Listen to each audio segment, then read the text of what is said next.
मरियम मुश्तबा। आज की एक आयत और एक स्टोरी के साथ हम फिर हाज़िर हो गए। आज की हमारी आयत है सूरह मुज़म्मिल की आयत नंबर 20। बिस्मिल्लाहिर्रहमानिर्रहीम। फ़क़रऊ मा तयस्सरा मिनल क़ुरआन। इसमें खुदावंद आलम फरमा रहा है जिस कदर मुमकिन हो कुरान की तिलावत करो। इसकी स्टोरी हमारी ये है कि एक बच्ची सुबह सुबह उठती है और जब वो सो के उठती है तो देखती है कि बहुत अच्छी सी आवाज़ आ रही है।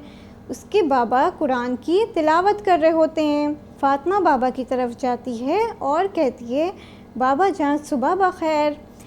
तो उनके बाबा मुस्कुराते हुए जवाब के बजाय सर को हिला देते हैं। तो फ़ातिमा बोलती है कि बाबा जान मुझे पता है कि आप जवाब क्यों नहीं दे रहे, क्योंकि आप कुरान की तिलावत कर रहे हैं और जब तक कुरान की तिलावत आप नहीं कर लेंगे तो आप जवाब नहीं देंगे।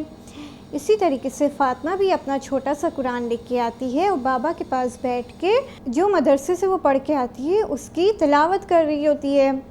तो उनके बाबा जब तिलावत ख़त्म कर देते हैं तो फिर कुरान का बोसा लेके कुरान को रख देते हैं और फ़ातिमा का बोसा लेते हुए कहते हैं कि शाबाश मेरी बेटी, तुम मोमिना हो और खुदावंद आलम तुम्हें अजर सवाब अता करेगा। आज की हमारी स्टोरी ये बताती है कि हमें कुरान की तिलावत करते रहना चाहिए और कुरान से जुड़े रहना चाहिए। आज की हमारी स्टोरी ख़त्म होती है। अगली आयत और अगली स्टोरी के साथ हम फिर हाज़िर होते हैं। तब तक के लिए खुदा हाफ़िज़।